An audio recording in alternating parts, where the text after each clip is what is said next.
बिस्मिल्लाहिर्रहमानिर्रहीम, अस्सलाम वालेकुम, hope you all are good. आज हम class 9th physics morning paper 2026 और इवनिंग पेपर 2026 के एमसीक्यूज़ के आंसर्स और पेपर का कंप्लीट सोल्यूशन देखेंगे। बच्चों ध्यान से देखिएगा। सबसे पहले आपको स्क्रीन पे मॉर्निंग पेपर के एमसीक्यूज़ नज़र आ रहे होंगे। सबसे पहला क्वेश्चन है वो है which pair correctly shows base quantity and its unit. Option C is correct. Maths का जो यूनिट होता है वो केजी होता है। क्वेश्चन नंबर 2 देखिएगा। When a piece of soft iron is placed near a magnet, it becomes temporarily magnetized. Option B is correct.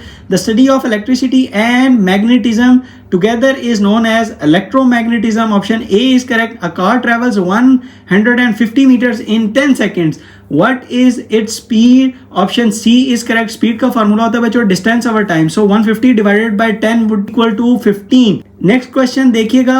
A 4 kg object reaches the ground with a kinetic energy of 156.8 joules, ignoring air resistance.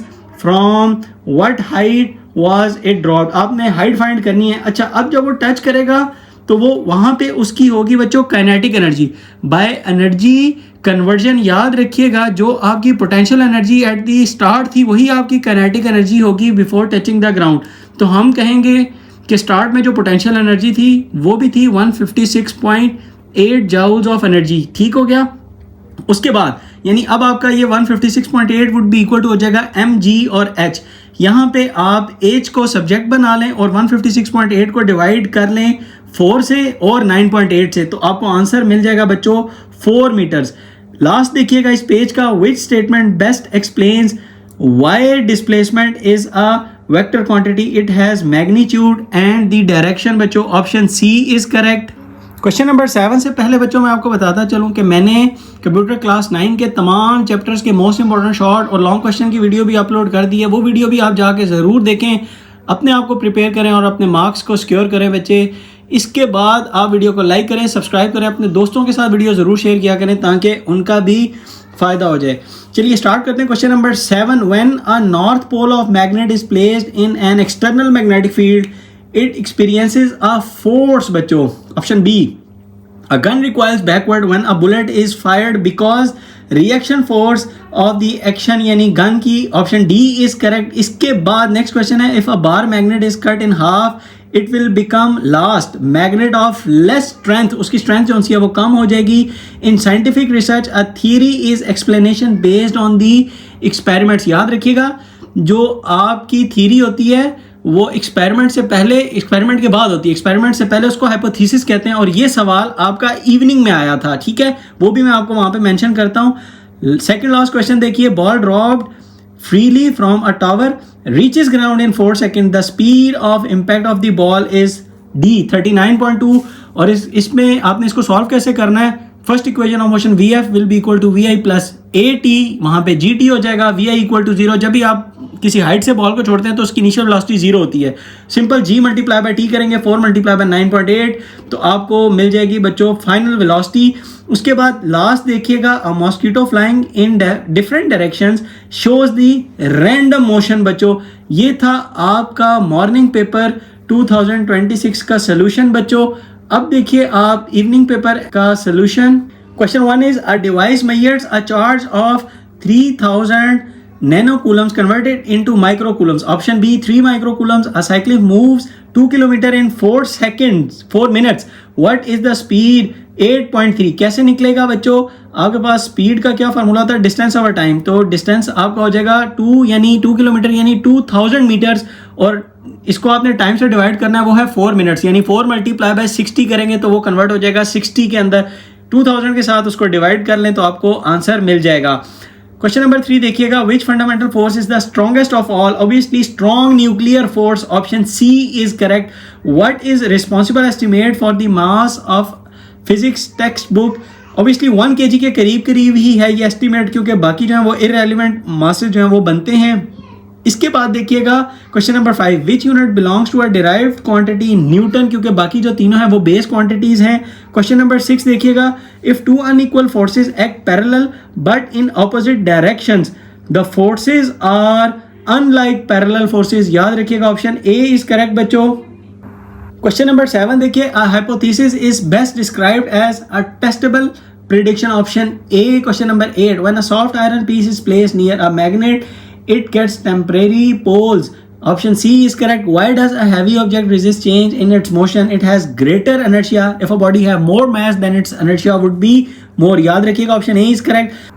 If a man applies 50 Newton of force to lift a load 0.5 meter upward, then what is the work done? 25 joules. Simple, आपने 50 multiply by 0.5 करना है. Work का formula force into displacement. तो option C is correct. Which one of the following is the correct formula for the magnetic field of a solenoid? B. Option B is correct, यानी B is the symbol for the magnetic field. Mu naught n I formula होता है. Last question देखिएगा. A scientist who studies matter energy and there interaction is called physicist. बच्चों option D is correct, क्योंकि ये जो भी study करता है उसको ये चीज़ें जो है मैटर एनर्जी हमेशा फिजिक्स में जो है वो डिस्कस की जाती हैं. बच्चों याद रखिएगा. ये था मेरे पास इवनिंग पेपर के एमसीक्यू के सोल्यूशन. अब आप देखिए बच्चों, मॉर्निंग पेपर का सब्जेक्टिव पार्ट आपको स्क्रीन पे नजर आ रहा होगा. पहला question, convert the following using appropriate prefixes. 0.02 metre को इनटू मिलीमीटर, तो 2 मिलीमीटर में ये कन्वर्ट हो जाएगा. 5 इंटू 10 की power -6 seconds into nano seconds. 5000 nano second जो है इसका आंसर होगा. 3000 ग्राम इंटू के जी, 3 kg हो जाएगा बच्चों. इसके बाद जो क्लोज चॉइस के साथ इसका पहले क्वेश्चन का जो दूसरा क्वेश्चन था वो है how much force should be applied on an area of 20 centimetre square to get a pressure 4500 pascals. ठीक है, इसको आपने जो फार्मूला यूज करना है वो है बच्चों P इक्वल टू F/A. तो F को आप सब्जेक्ट बना लें, P मल्टीप्लाई बाय A कर लें, तो 9 न्यूटन आपके पास आंसर होगा. याद रखिएगा, सिर्फ 20 सेंटीमीटर स्क्वायर को आप चेंज कर लें मीटर स्क्वायर में, तो वो होगा 0.02. तो यानी 0.02 मल्टीप्लाई बाय 4500, तो 9 न्यूटन जो है वो आपका आंसर आ जाएगा. क्वेश्चन नंबर 2 देखिएगा. What is meant by precision?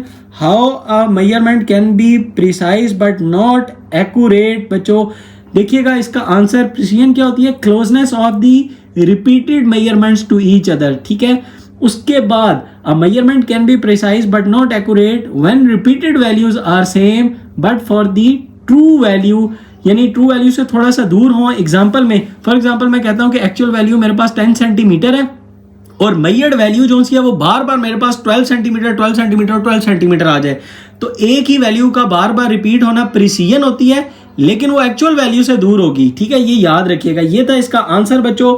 इसका क्लोज चॉइस के साथ जो क्वेश्चन था वो है discuss the energy conversion when a cyclist goes up to the top of a hill. सबसे पहले केमिकल एनर्जी कन्वर्ट होगी काइनेटिक में, और काइनेटिक एनर्जी जो है वो कन्वर्ट हो जाएगी बच्चों पोटेंशियल एनर्जी के अंदर. क्वेश्चन नंबर 3 देखिए बच्चों. Consider a spring with spring constant 8000 Newton per meter. If a force of 500 Newton is applied to the spring, what will be the displacement of spring? Right answer in correct significant figures के अंदर भी आपने इसका answer लिखना है. आपने सबसे पहले क्या करना है, सिंपल, आप याद रखिए हुक्स लॉ के accordingly F would be equal to KX होगा. X को सब्जेक्ट बनाएं, X would be equal to F/K. 500 divided by 8000, तो आपका आंसर आ जाएगा 0.0625 मीटर्स बच्चों. इसी का जो क्लोज चॉइस के साथ दूसरा सवाल है, what is meant by efficiency? Can any machine be 100% efficient? Justify your answer. Efficiency क्या होती है?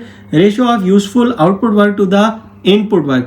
और याद रखिएगा, किसी भी मशीन की एफिशिएंसी जो है वो 100% नहीं होती. हीट लॉसेस होते हैं, फ्रिक्शन लॉसेस की वजह से 100% एफिशिएंसी हमें कभी भी नहीं मिलती बच्चों.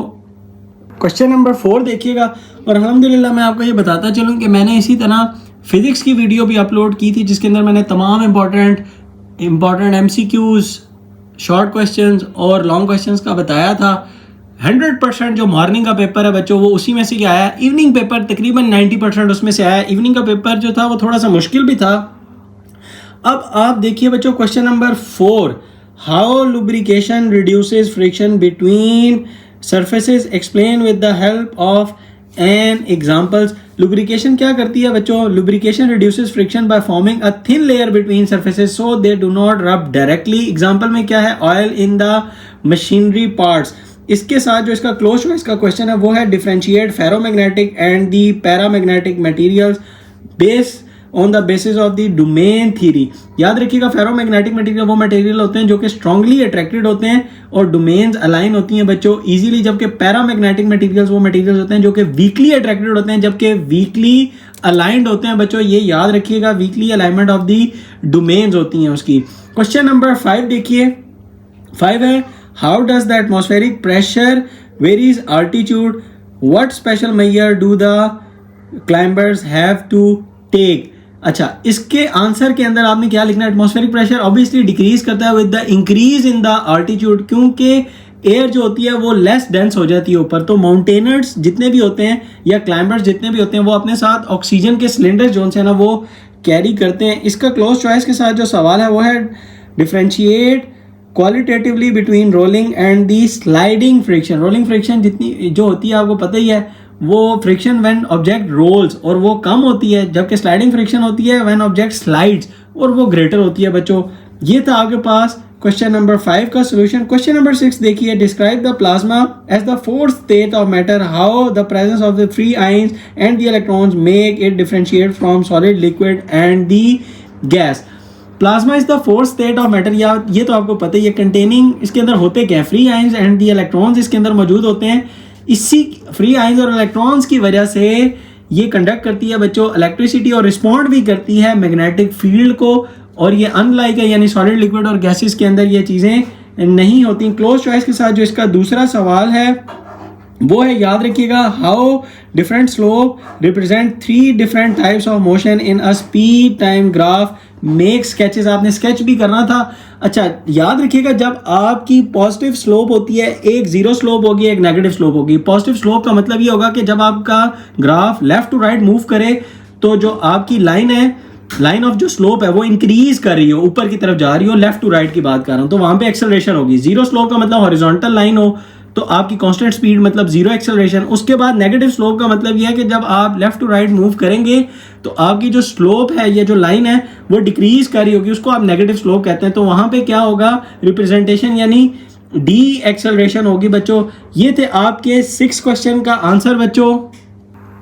क्वेश्चन नंबर 7 देखिए आप नेक्स्ट पेज के ऊपर, a truck of mass 1500 kg moves with a velocity of 10 metre per second while a motorcycle जो सा है वो मूव कर रहा है एट 20 मीटर्स पर सेकेंड। ये उसने दोनों की आपको मास और वेलोसिटी बता दी। कैलकुलेट द मोमेंटम, उनका दोनों का बताना है। Which one greater has the maximum and why, किसका मोमेंटम जो सा है वो ज्यादा होगा। सबसे पहले आप कैलकुलेट कर लें बेटा, ट्रक का मोमेंटम एम वी जो होगा 1500 इंटू 10 यानी 15,000 जो है वो मोमेंटम होगा ट्रक का। मोटरसाइकिल का निकलेगा 250 मल्टीप्लाई बाय 20 तो वो 5,000 निकलेगा। अब देखें, truck has the greater momentum और इसका आंसर, इसकी रीजन क्या है, because truck has the much larger mass. बच्चों ये याद रखिएगा, अच्छा सवाल है ये। इसी तरह क्लोज चॉइस के साथ जो इसका सवाल आया है, a ball is thrown straight upward with an initial speed of 19.6 metres per second using g, उसने आपको बता दिया। After how much time does it reach the highest point, आपने टाइम कैलकुलेट करना है।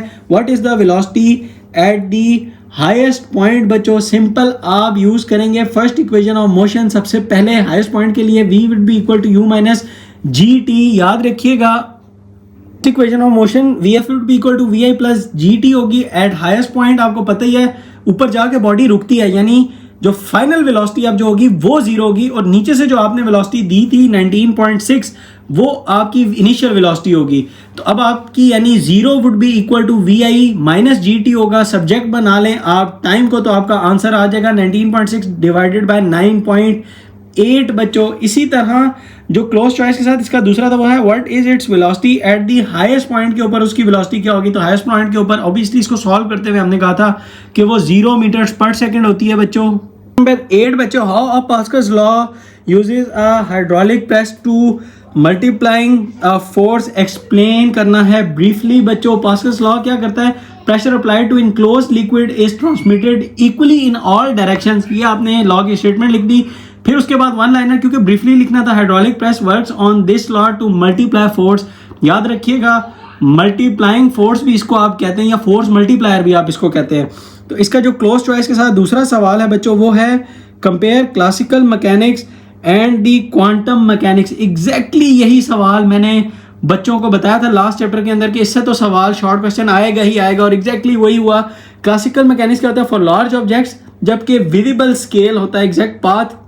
क्वांटम मैकेनिक्स क्या होता है? फॉर टाइनी पार्टिकल्स, पार्टिकल्स भी छोटे होंगे, एटॉमिक स्केल के ऊपर प्रोबेबिलिटी बेस्ड मोशन होती है। यहाँ पे आप वेलोसिटीज का जिक्र भी कर सकते थे।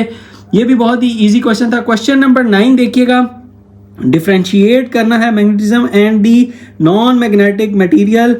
याद रखिए, अब आपने इनको डिफ्रेंशिएट करना था। ये क्वेश्चन भी मैंने बताया हुआ था कि ये एग्जाम में आएगा, एग्जैक्टली वैसा ही हुआ। Magnetic materials attracted by a magnet, for example iron. Non magnetic materials क्या होते हैं? Not attracted by the magnet. ये तो आपके टेबल के अंदर भी गिवन था, बुक के अंदर। इसके साथ क्लोज चॉइस का जो दूसरा सवाल है वो है why internal energy increase when temperature increases. Explain करना था briefly. Obviously internal energy increase करने से पार्टिकल जो है वो मूव करते हैं faster, and kinetic energy increases करती है विद टेम्परेचर। बच्चों लास्ट क्वेश्चन देखिए, question number 10, drive the formula for average orbital speed of a satellite. ये मैंने बताया था, हो सकता है लॉन्ग का पार्ट बन के आ जाए।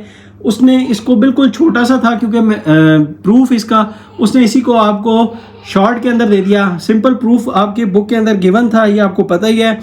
लास्ट देखिएगा, describe that atmospheric pressure decreases with the increase in height above the earth surface। obviously atmospheric pressure जो है वो डिक्रीज करता है with the increase in height because number of air molecules जो है वो डिक्रीज करते हैं, air becomes thinner। ये इसका आंसर है बच्चों।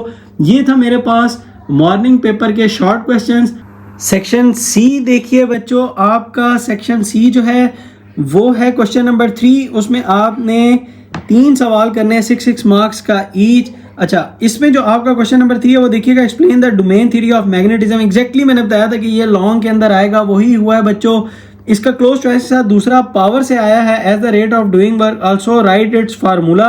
उसके बाद state the SI unit of power and the work, और छोटा सा उसने न्यूमेरिकल दे दिया। बहुत ही आसान सा सवाल था। अब आप देखिए बच्चों, question number 4, state the Newton second law of motion, और ये आपने बहुत ही आसान है। उसके बाद a cart of 15 kg is moving with 25 meters per second, 75 Newton force is applied to stop the cart, how long does the cart take to stop। बहुत ही इंपॉर्टेंट शॉर्ट क्वेश्चन है बच्चों, ये भी मैंने बताया हुआ था लॉन्ग के अंदर आएगा। इसी तरह explain the principle on which a manometer works. Working of manometer आई है, बहुत ही इंपॉर्टेंट। मैंने बताया था कि वर्किंग प्रिंसिपल मानोमीटर का बहुत ही इंपॉर्टेंट है। इतना इंपॉर्टेंट वैसे लॉन्ग का नहीं बनता था, इन्होंने ये लॉन्ग के अंदर दे दिया। ये शॉर्ट का क्वेश्चन था। Also describe the construction and the working of manometer. Exactly ये भी मैंने बताया हुआ था कि ये पेपर के अंदर आएगा, और मैंने ये बताया था कि शायद बारोमीटर और मानोमीटर का डिफरेंस आ जाए, लेकिन इसने सिर्फ मानोमीटर से ही दे दिया।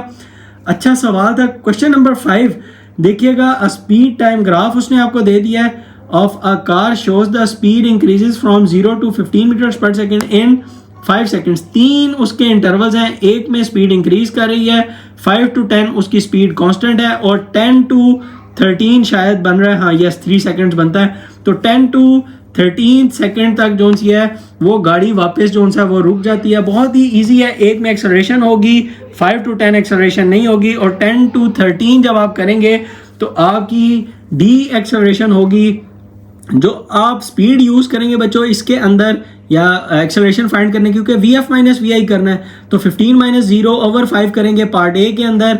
10 माइनस 5 जो आपका टाइम निकलेगा वो हो जाएगा 5 सेकेंड। तो आपकी सेकेंड पार्ट के अंदर जो एक्सेलरेशन है वो तो 0 ही होगी, क्योंकि वेलोसिटी तो चेंज ही नहीं कर रही। उसके बाद जो 10 to 13 है उसमें फाइनल वेलोसिटी आपकी होगी 13, और इनिशियल वेलोसिटी फाइनल वेलोसिटी आपकी होगी 0, जबकि इनिशियल वेलोसिटी होगी आपकी 15। तो -15 आप वैल्यू पुट करेंगे स्पीड की, ओवर टाइम 3 करेंगे, क्योंकि 13 माइनस 10 आपका 3 बनेगा, तो डी एक्सेलरेशन आपका निकल आएगा। व्हाट इज इक्विलिब्रियम, इसका क्लोज चॉइस का दूसरा सवाल देखिए। What is equilibrium, state the difference between the stable and the unstable equilibrium. ये भी मैंने बताया था कि ये लॉन्ग के अंदर आएगा बच्चों, लेकिन मैंने ओवरऑल जनरल बताया था कि स्टेट्स ऑफ इक्विलिब्रियम आएगा, और exactly states of equilibrium evening के पेपर के अंदर आया है। और मैंने ये भी बताया था कि स्टेट का वर्ड यूज नहीं हुआ बुक के अंदर, लेकिन स्टेट्स ऑफ इक्विलिब्रियम के नाम से ये आता है।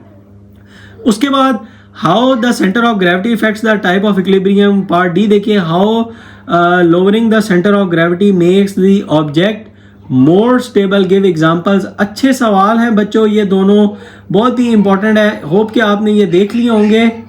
ये था बच्चों आपके पास मॉर्निंग पेपर 2026 का कंप्लीट सोल्यूशन। अब आप देखिएगा इवनिंग पेपर का सोल्यूशन बच्चों। क्वेश्चन नंबर 1 इवनिंग पेपर का, what is meant by density, also write its formula and the unit. Density is mass per unit volume, और फार्मूला क्या होता है, rho is equal to mass over volume. बहुत ही आसान है, unit kg per metre cube ऐसा unit के अंदर होगा। क्लोज चॉइस के साथ जो इसका दूसरा सवाल आया है, briefly describe scalar and the vector quantities with one example each. Exactly ये क्वेश्चन मैंने बताया था कि आपको ये आएगा शॉर्ट क्वेश्चन के अंदर, और इसी तरह ही हुआ है, बहुत ही ईजी है। इसी के साथ बच्चों अब आप इसका क्वेश्चन नंबर 2 देखिए, why soft magnetic material such as soft iron are use to provide shielding from the magnetic fields, explain briefly. ये भी मैंने बताया था कि ये पॉइंट टू पॉन्डर के अंदर से इसने सवाल उठा के दिया, मैंने मार्क किया हुआ था कि ये क्वेश्चन आ सकता है। एग्जैक्टली ऐसे ही हुआ अल्हम्दुलिल्लाह। इसका आंसर जो होगा वो क्या है, soft magnetic materials like soft iron are use for the magnetic shielding because they are easily magnetize and attract magnetic field lines, prevent them from the entering the protected area. खुद change कर लेती हैं और protected area को ये बचा लेती हैं बच्चों। इसी के साथ आपने स्केच करना था डिस्टेंस टाइम ग्राफ को of an object when it is at rest moving with constant speed and the acceleration. बहुत ही आसान है बच्चों ये भी। डिस्टेंस टाइम ग्राफ होगा बच्चों, तो रेस्ट का मतलब यह है कि डिस्टेंस कवर ही नहीं कर रहा, तो आपकी जो लाइन है वो किसी भी एक पॉइंट से हॉरिजॉन्टली ऐसे स्ट्रेट मूव करती रहेगी। बेशक आप 0 पॉइंट ले लें, क्योंकि टाइम लैप्स तो कर रहे हैं ना, अब डिस्टेंस चेंज नहीं हो रहा, तो ये बिल्कुल हॉरिजॉन्टल लाइन होगी। बी देखते हैं, मूविंग विद कांस्टेंट स्पीड, तो कांस्टेंट स्पीड क्या होती है, distance covers equally in equal interval of time. 45 degree का एंगल बना के आप सीधी लाइन ऐसे जाने दें, ये आपका बी का आंसर होगा। एक्सेलरेटिंग का मतलब यह है कि डिस्टेंस ज़्यादा कवर कर रहा है, यानी आप उसको एक्सपोनेंशियली सीधा ऊपर की तरफ ले जाएं, ये इसका आंसर होगा। इसके बाद है question number 3, what is average orbital speed, why increasing the orbital radius increases the total distance travelled in one orbit. Obviously average orbital speed is the speed of a satellite in one complete orbit. Formula जो होता है वो होता है v is equal to 2 pi r over t। If orbital radius increases, अगर आप orbital radius increase करते हैं तो सर्कमफेरेंस ऑब्वियसली इंक्रीज कर जाएगा, so total distance travelled also increases. बहुत ही इजी है। इसका क्लोज चॉइस के साथ जो दूसरा सवाल है, briefly describe the following branches of physics, optics, cosmology, biophysics. Last chapter के अंदर मैंने बताया था कि इसको आप अच्छे से प्रिपेयर कर लें, ये पूछ सकता है आपसे। एग्जैक्टली इसने ऐसे ही किया है बच्चों। इसके बाद क्वेश्चन नंबर 4 देखिए, a bicycle rider leans downward and widens the stance while turning, how these actions help prevent the bicycle from falling, explain करना है आपने briefly। obviously क्या होता है, a bicycle rider leans inward, याद रखिएगा जिस तरफ वो टर्न ले रहा है उस तरफ अपने आप को लीन करता है, and widen करता है यानी अपनी टांगे हल्की सी खोलता है, उससे क्या होता है while turning so that the center of gravity remains balanced, center of gravity balance रहेगी and centripetal force act properly towards the centre, याद रखिएगा, प्रिवेंट करेगी फॉल करने से। इसी के साथ क्लोज चॉइस के साथ जो इसका सवाल है वो है, from given speed time graph calculate the total distance covered, और ऑप्शन बी के अंदर है एक्सेलरेशन इन फर्स्ट 5 सेकेंड्स। बच्चों रखिएगा, area under speed time graph या velocity time graph equals the distance covered by the body होता है। अब अगर आप ग्राफ को देखते हैं तो शुरू में वो बॉडी जो सी है कांस्टेंट स्पीड के साथ मूव कर रही है, तो फर्स्ट 5 सेकंड के अंदर तो एक्सेलरेशन तो 0 है, ठीक है, ये ऑप्शन बी का आंसर हो गया। इसी तरह अब आपने टोटल डिस्टेंस कवर करना है, तो फर्स्ट 5 सेकंड को आप एक बना लें बच्चों स्क्वायर, क्योंकि एक रेक्टेंगल ही बन रहा है, स्क्वायर है, तो आपका स्क्वायर का फार्मूला होगा 5 × 5, तो आपके पास एरिया निकल आएगा फर्स्ट का यानी रेक्टेंगल का या स्क्वायर का 5 × 5 25, प्लस दूसरी अगर आप इसको देखें तो ये ट्रायंगल बनती है जिसमें उसकी जो बेस है वो 8 तक है, 8 - 5 यानी 3, बेस इज 3, हाइट इज 5, तो half of base into height का फार्मूला लगा के दोनों को ऐड कर लें तो ये आपका सोल्यूशन हो जाएगा बच्चों। ये था आपका क्वेश्चन नंबर 4 का सोल्यूशन।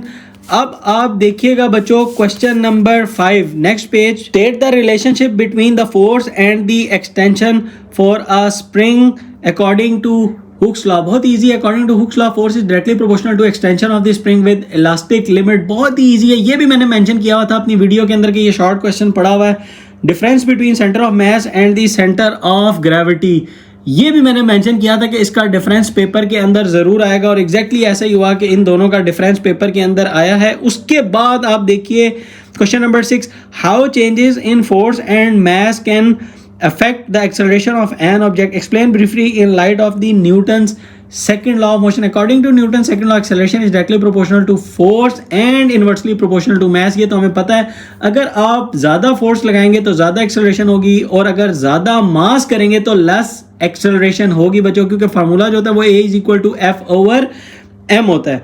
इसी के साथ जो इसका क्लोज चॉइस के साथ क्वेश्चन है बच्चों, वो है a cyclist applies brakes and slow down from 12 meter per second to 4 meter per second in 3 seconds. Calculate the acceleration. Simple, vf4 minus 12 divided by 3 करेंगे तो आपको आंसर मिल जाएगा. क्वेश्चन नंबर 7 देखिएगा, what is plasma, how it differs from the ordinary gases. ये भी already मैं आपको explain कर चुका हूँ बच्चों, यहाँ पर भी देख लें. मॉर्निंग पेपर के अंदर भी आया है, इवनिंग के अंदर भी ये आया हुआ है. Plasma is the fourth state of matter containing free ions and the electrons. It differs from the ordinary gases because it conducts electricity and is affected by the magnetic field. बच्चों इसका close choice के साथ जो दूसरा है, compare the temporary magnets and the permanent magnets. Exactly morning paper के अंदर भी ये सवाल था, डिफरेंट वर्डिंग के साथ सेम है, आपने डिफरेंसेस बताने हैं. इंपॉर्टेंट टेबल के अंदर से ये आया है, इसको भी देख लीजिए. ये भी मैंने मेंशन किया हुआ था कि ये एग्जाम में ज़रूर आएगा. क्वेश्चन नंबर 8 देखिए, under what condition Newton's laws do not remains applicable, give two conditions. याद रखिएगा limitations of the Newton second law, Newton's के लॉज की लिमिटेशंस हैं. ये भी मैंने मेंशन किया था कि ये इंपॉर्टेंट है, शॉर्ट क्वेश्चन के अंदर आएगा. ये भी इंपॉर्टेंट था और एग्जैक्टली ऐसा ही हुआ कि ये इसने पेपर के अंदर आपको दे दिया. How the Earth's magnetic field protects life on the planet from the harmful cosmic radiation. Explain briefly. अच्छा सवाल है, इसको भी बुक के अंदर से देख लें, मेंशन्ड है वहाँ पे. नंबर 9 देखिए बच्चों, a digital balance give slightly different readings each time a stone is placed on it. Identify the error. Obviously random error है ये, क्योंकि कॉज जो है वो अननोन है. How can this error be fixed. आप क्या करते हैं, रिपीटेड वैल्यूज लेते हैं और फिर उनका एवरेज या मीन कैलकुलेट कर लेते हैं. इसी के साथ जो इसका क्लोज चॉइस के साथ सवाल है, 2 kg ball changes its velocity from 4 metre per second to 10 metre per second. Calculate the impulse applied to the ball. जो होता है बच्चों वो चेंज इन मोमेंटम होता है. सिंपल याद रखिएगा, आप यहाँ पे आप चेंज इन मोमेंटम कैलकुलेट कर लें. Final momentum minus initial momentum. Final momentum आप कैसे निकालेंगे, 10 मल्टीप्लाई बाय 2 करेंगे. इनिशियल मोमेंटम कैसे निकालेंगे, 4 मल्टीप्लाई बाय 2 करेंगे. इन दोनों का डिफरेंस ले लें तो आपको इम्पल्स की वैल्यू मिल जाएगी. लास्ट है, prove that kinetic energy is equal to half of mv square. अच्छा खासा ये लॉन्ग क्वेश्चन है और इसने ये क्वेश्चन जो सा वो शॉर्ट के अंदर दिया हुआ है. इसीलिए मैं कहता हूँ कि इवनिंग का पेपर आज का जो था वो ज़्यादा मुश्किल था मॉर्निंग पेपर के लिहाज से बच्चों. इसी के साथ कंपेयर करना है precision and the accuracy in measurements. ये भी मॉर्निंग पेपर के अंदर सवाल आया था, यहाँ पर भी उसने रिपीट किया है, ऑलरेडी मैं एक्सप्लेन कर चुका हूँ बच्चों. इसी के साथ हमारे पास शॉर्ट क्वेश्चन जो सा वो कंप्लीट हो गए. अब आप देखिएगा इवनिंग पेपर का section C. Question number 3, describe the 3 states of equilibrium for each, give 1 clear daily life example. बताया था मैंने कि ये इंपॉर्टेंट लॉन्ग क्वेश्चन एग्जैक्टली ऐसा ही हुआ है, बुक के अंदर मेंशन्ड है. उसके बाद on what principle hydraulic brakes in the vehicle works, how the system multiply force to stop the vehicle effectively, make a neat sketch. बहुत ही इंपॉर्टेंट डायग्राम मैंने मेंशन किया था कि ये हो सकता है शॉर्ट क्वेश्चन के अंदर आ जाए या ये लॉन्ग का पार्ट बन के आ जाए. एग्जैक्टली ऐसे ही किया इसने कि लॉन्ग का पार्ट इसने बना के दे दिया, बल्कि एग्जैक्टली पूरा लॉन्ग ही दे दिया इसने. 4 नंबर का प्लस 1 नंबर का उसने वर्किंग प्रिंसिपल पूछ लिया, वो आपने मेंशन करना था. Question number 4, a roller coaster car of the mass 500 kg starts from rest to the top of a hill to 20 metre high. उसके बाद calculate its gravitational potential energy at the top assuming no friction, calculate its kinetic energy at the bottom of the hill. बहुत ही important energy conversion से ये इसने सवाल बनाया है, यहाँ पे याद रखिएगा, बहुत ही इंपॉर्टेंट है. इसको भी आप देख लीजिए. ये भी मैंने मेंशन किया हुआ था कि ये लॉन्ग आएगा, उसका इसने ना थोड़ा सा वर्जन चेंज करके ट्रिक की और इसने न्यूमेरिकल बेस सवाल बनाया. इसी के साथ जो क्लोज चॉइस के साथ है सवाल वो है, a mechanic applies 80 newton force on a 0.3 metre spanner to loosen a tight nut. He increases the distance to 0.6 meter by using a longer spanner expansion. अब कहता है why the nut becomes easier to loosen with a longer spanner, क्योंकि torque जो होता है वो होता है फोर्स इनटू डिस्प्लेसमेंट. अब जब आपने मोमेंट आर्म इंक्रीज कर दी यानी डी इंक्रीज कर दिया 0.3 से 0.6, तो टॉर्क आपका डबल हो जाएगा बच्चों पहले केस से, ठीक है, यानी टर्निंग इफेक्ट ऑफ फोर्स, ठीक है, वो डबल हो जाएगा, इसलिए इजी है. बी क्या था, calculate the amount of force applied on the longer spanner to loosen the same nut. बच्चों सिंपल, पहले आप जो है वो कैलकुलेट कर लें। Torque 80 multiply by 80 newton force था, तो आपने 80 मल्टीप्लाई बाय 0.3 किया, आपको टॉर्क की वैल्यू मिल गई। अब उस टॉर्क की वैल्यू को रखें आप लेफ्ट साइड के ऊपर, और उसको अब आप डिवाइड कर दें 0.6 के साथ, तो आपको फिर फोर्स मिल जाएगी, क्योंकि हमें सेम टॉर्क चाहिए ना। ठीक है, तो सेम टॉर्क जो था वो 80 मल्टीप्लाई बाय 0.3 से हमें मिल रहा था। तो आप सेकंड केस के अंदर फिर जो आपको टॉर्क मिलेगा उसको आपने डिवाइड करना है 0.6 से, तो ऑब्वियसली जो टॉर्क की वैल्यू है वो हाफ हो जाएगी। ये याद रखिएगा, बहुत ईजी है। लास्ट क्वेश्चन देखिएगा, describe the long term advantages of using renewable energy sources, also give the limitations of the non renewable energy resources. बहुत ही अच्छा सवाल।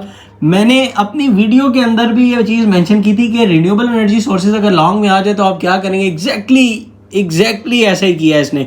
और मैंने जो वीडियो बनाई थी इंपॉर्टेंट शॉर्ट और लॉन्ग की, उसके अंदर भी मैंने ये क्वेश्चन मेंशन किया था कि इसको आप ज़रूर करें, ये आ जाएगा। बोरिंग लॉन्ग है, और एग्जैक्टली फेडरल बोर्ड ये करता है कि एक बोरिंग नॉन इंपॉर्टेंट लॉन्ग ज़रूर देता है। ये उनमें से एक था। इसका क्लोज चॉइस के साथ दूसरा सवाल देखिएगा, describe any 3 methods of the magnetising a material. ये भी मैंने मेंशन किया हुआ था बच्चों कि आपने इसको बहुत ही अच्छे से प्रिपेयर करना है। ये लॉन्ग है, एग्जैक्टली वही हुआ। अगर मैं इन पेपर्स को कंपेयर करूं बच्चों, तो मेरे पास जो है इवनिंग का पेपर क्वाइट टफ, यानी अगर मैं फिर भी बात करूं तो 70-30 के जी होगी। 70% जो सा वो मुश्किल पेपर था इवनिंग का। इसी के साथ बच्चों मेरे पास ये मॉर्निंग और इवनिंग दोनों पेपर का सोल्यूशन भी हो गया। होप कि आपको समझ आ गया होगा। अगेन दोबारा बच्चों आप लोगों के लिए कि मैंने कंप्यूटर क्लास 9 की भी मोस्ट इंपॉर्टेंट शॉर्ट और लॉन्ग क्वेश्चन की वीडियो भी अपलोड कर दी है। वो वीडियो आप जाके ज़रूर देखें बच्चों, उन्हीं में से सवाल आएंगे। आप याद रखिएगा। अल्हम्दुलिल्लाह मेरे 100% गैसेस अभी तक जा रहे हैं। ये अल्लाह का ताला का करम होता है और कुछ एक्सपीरियंस होता है। हमें पता होता है कि ये इंपॉर्टेंट टॉपिक्स हैं और बोर्ड उन्हीं में से क्वेश्चन बनाएगा। वीडियो को लाइक ज़रूर करें, चैनल को सब्सक्राइब करें और अपने दोस्तों के साथ वीडियो ज़रूर शेयर किया करें ताकि उनका भी फ़ायदा हो जाए। मिलते हैं नेक्स्ट इसी तरह की इंटरेस्टिंग वीडियो के साथ। तब तक के लिए अल्लाह हाफिज़।